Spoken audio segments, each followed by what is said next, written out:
Dracula, September 29th, Part 1. Dr. Seward's Diary. 29 September, morning. Last night, at a little before 10 o'clock, Arthur and Quincy came into Van Helsing's room. He told us all that he wanted us to do, but especially addressing himself to Arthur, as if all our wills were centered in his. He began by saying that he hoped we would all come with him, too, for, he said, there is grave duty to be done there. You were doubtless surprised at my letter?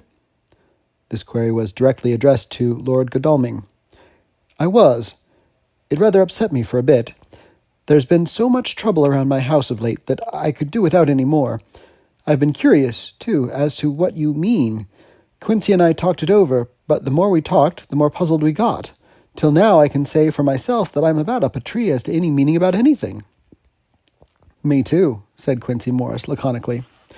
Oh, said the professor, then you are near the beginning, both of you. Then friend John here, who has to go a long way back before he can even get so far as to begin. It was evident that he recognized my return to my old doubting frame of mind without my saying a word. Then, turning to the other two, he said with intense gravity, I want your permission to do what I think good this night. It is, I know, much to ask. And when you know what it is I propose to do, you will know, and only then, how much. Therefore, may I ask that you promise me in the dark, so that afterwards, though you may be angry with me for a time, I must not disguise from myself the possibility that such may be. You shall not blame yourselves for anything. That's frank, anyhow, broke in Quincy. I'll answer for the professor. I don't quite see his drift, but I swear he's honest, and that's good enough for me. I thank you, sir, said Van Helsing proudly. I have done myself the honor of counting you one trusting friend, and such endorsement is dear to me. He held out a hand, which Quincy took. Then Arthur spoke out. Dr. Van Helsing, I don't quite like to buy a pig in a poke, as they say in Scotland, and if it be anything in which my honor as a gentleman or my faith as a Christian is concerned, I cannot make such a promise. If you can assure me that what you intend does not violate either of these two, then I give my consent at once, though for the life of me I cannot understand what you're driving at. I accept your limitation, said Van Helsing, and all I can ask of you is that if you feel it necessary to condemn any act of mine, you will first consider it well and be satisfied that it does not violate your reservations. Agreed, said Arthur. That is only fair. And now that the pourparlers are over, may I ask what it is we are to do? I want you to come with me, and to come in secret, to the churchyard at Kingstead. Arthur's face fell as he said in an amazed sort of way, Where poor Lucy is buried? The professor bowed. Arthur went on, And when there? To enter the tomb. Arthur stood up. Professor, are you in earnest? Or is this some monstrous joke? Pardon me, I see that you are in earnest. He sat down again, but I could see that he sat firmly and proudly, as one who is on his dignity. There was silence until he asked again, And when in the tomb? To open the coffin. This is too much, he said, angrily rising again. I am willing to be patient in all things that are reasonable, but in this desecration of the grave, of one who... He fairly choked with indignation. The professor looked pityingly at him. If I could spare you one pang, my poor friend, he said, God knows I would. But this night our feet must tread in thorny paths, or later and forever the feet you love must walk in paths of flame. Arthur looked up with set white face and said, Take care, sir, take care. Would it not be well to hear what I have to say? Said Van Helsing, and then you will at least know the limit of my purpose. Shall I go on? That's fair enough, broke in Morris. After a pause, Van Helsing went on, evidently with an effort. Miss Lucy is dead, is it not so? Yes. Then there can be no wrong to her. But if she be not dead... Arthur jumped to his feet.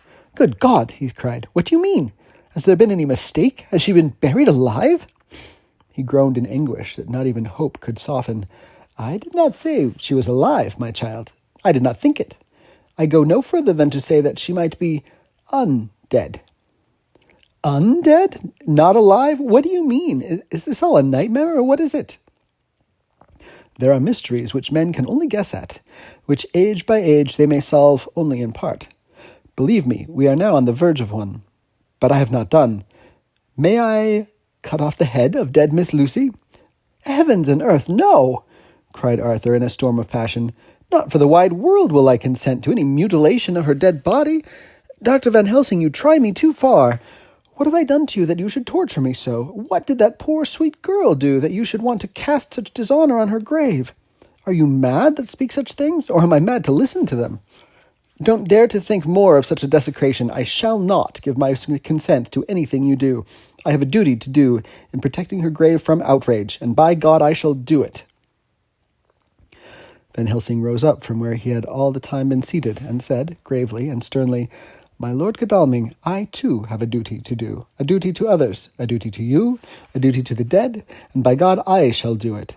All I ask you now is that you come with me, that you look and listen, and if, when later I make the same request, you do not be more eager for its fulfillment even than I am, then I shall do my duty, whatever it may seem to me. And then, to follow of your lordship's wishes, I shall hold myself at your disposal to render an account to you, when and where you will." His voice broke a little, and he went on with a voice full of pity. "But I beseech you, do not go forth in anger with me. In a long life of acts which were often not pleasant to do, and which sometimes did wring my heart, I have never had so heavy a task as now.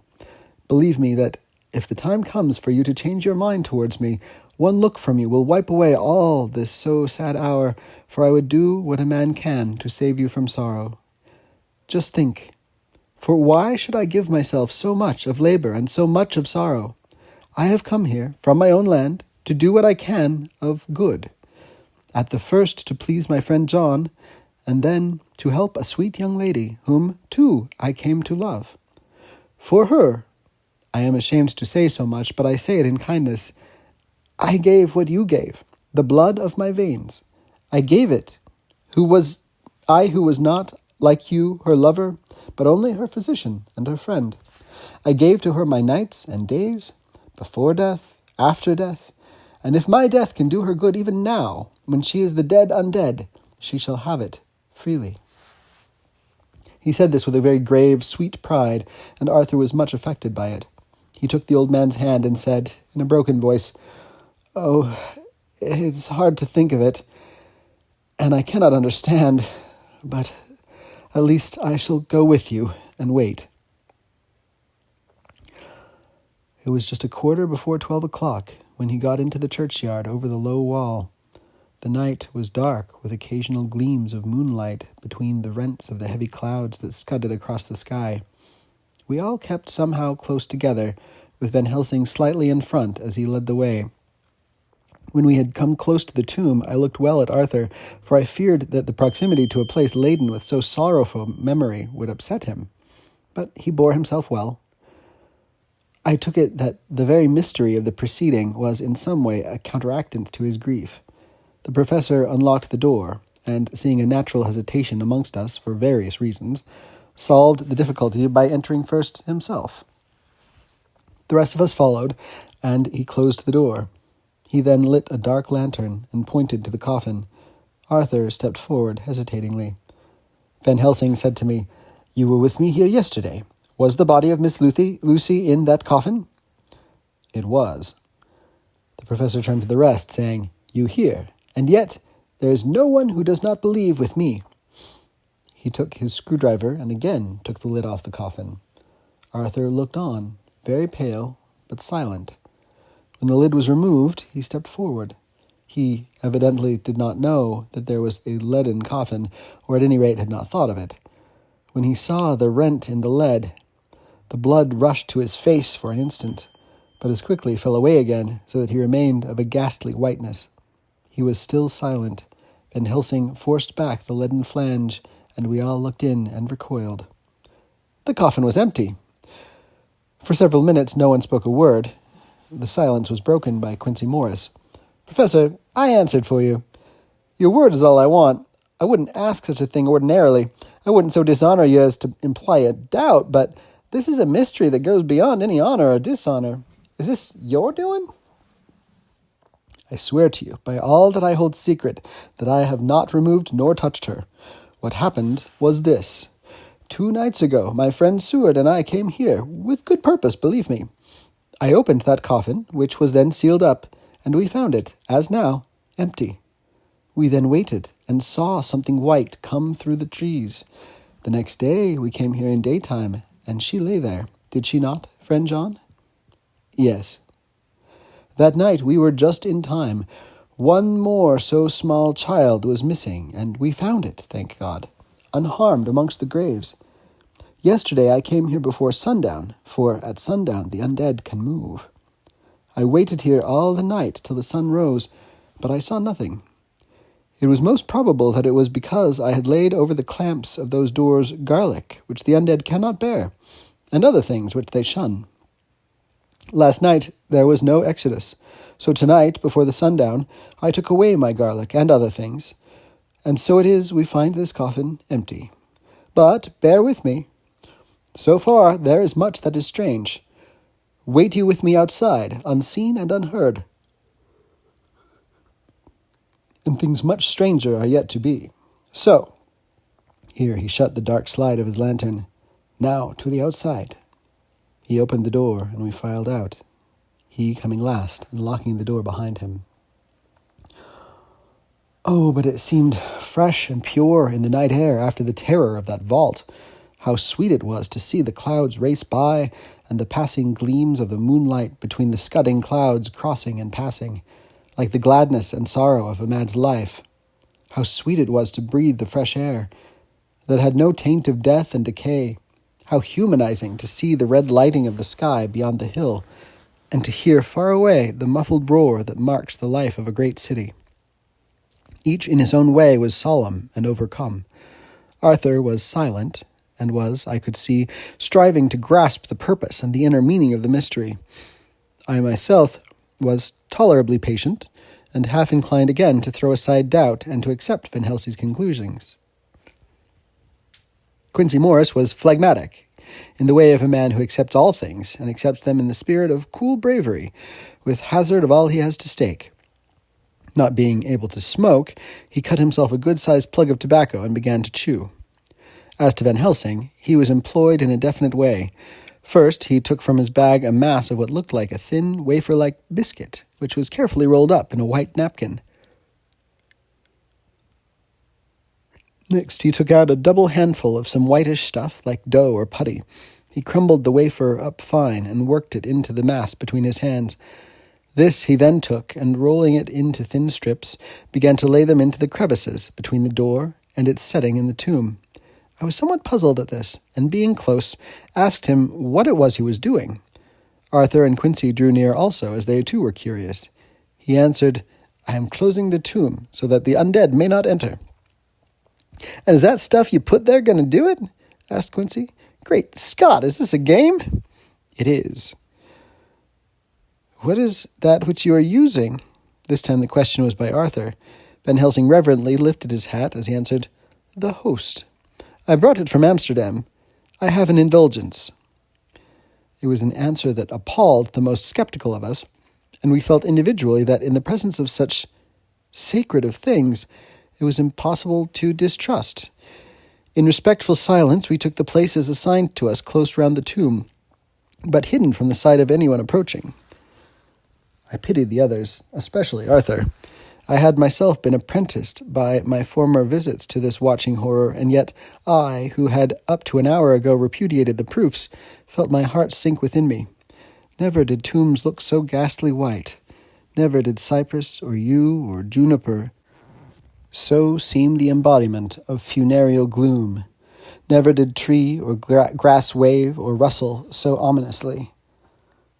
Never did bough creak so mysteriously, and never did the faraway howling of dogs send such a woeful presage through the night. There was a long spell of silence, a big aching void, and then from the professor a keen "sss." He pointed, and far down the avenue of yews we saw a white figure advance, a dim white figure which held something dark at its breast. The figure stopped, and at the moment a ray of moonlight fell upon the masses of driving clouds and showed in startling prominence a dark-haired woman, dressed in the cerements of the grave. We could not see the face, for it was bent down over what we saw to be a fair-haired child. There was a pause, and a sharp little cry, such as a child gives in sleep, or a dog as it lies before the fire in dreams. We were starting forward, but the professor's warning hand, seen by us as he stood behind a yew tree, kept us back. And then, as we looked, the white figure moved forward again. It was now near enough for us to see clearly, and the moonlight still held. My own heart grew cold as ice, and I could hear the gasp of Arthur as we recognized the features of Lucy Westenra. Lucy Westenra, but yet how changed! The sweetness was turned to adamantine, heartless cruelty, and the purity to voluptuous wantonness. Van Helsing stepped out, and, obedient to his gesture, we all advanced too. The four of us ranged in a line before the door of the tomb. Van Helsing raised his lantern and drew the slide. By the concentrated light that fell on Lucy's face, we could see that the lips were crimson with fresh blood, and that the stream had trickled over her chin and stained the purity of her lawn death robe. We shuddered with horror. I could see by the tremulous light that even Van Helsing's iron nerve had failed. Arthur was next to me, and if I had not seized his arm and held him up, he would have fallen. When Lucy, I call the thing that was before us Lucy because it bore her shape, saw us, she drew back with an angry snarl, such as a cat gives when taken unawares. Then her eyes ranged over us. Lucy's eyes, in form and color, but Lucy's eyes unclean and full of hellfire instead of the pure, gentle orbs we knew. At that moment, the remnant of my love passed into hate and loathing. Had she then to be killed, I could have done it with savage delight. As she looked, her eyes blazed with unholy light, and the face became wreathed with a voluptuous smile. Oh God, how it made me shudder to see it! With a careless motion, she flung to the ground, callous as a devil, the child that up to now she had clutched strenuously to her breast, growling over it as a dog growls over a bone. The child gave a sharp cry and lay there, moaning. There was a cold-bloodedness in the act which wrung a groan from Arthur. When she advanced to him with outstretched arms and a wanton smile, he fell back and hid his face in his hands. She still advanced, however, and with a languorous, voluptuous grace said, "Come to me, Arthur. Leave these others and come to me. My arms are hungry for you. Come, we can rest together. Come, my husband, come." There was something diabolically sweet in her tones, something of the tingling of glass when struck, which rang through the brains even of us who heard the words addressed to another. As for Arthur, he seemed under a spell. Moving his hands from his face, he opened wide his arms. She was leaping for them when Van Helsing sprang forward and held between them his little golden crucifix. She recoiled from it, and with a suddenly distorted face, full of rage, dashed past him as if to enter the tomb. When within a foot or two of the door, however, she stopped,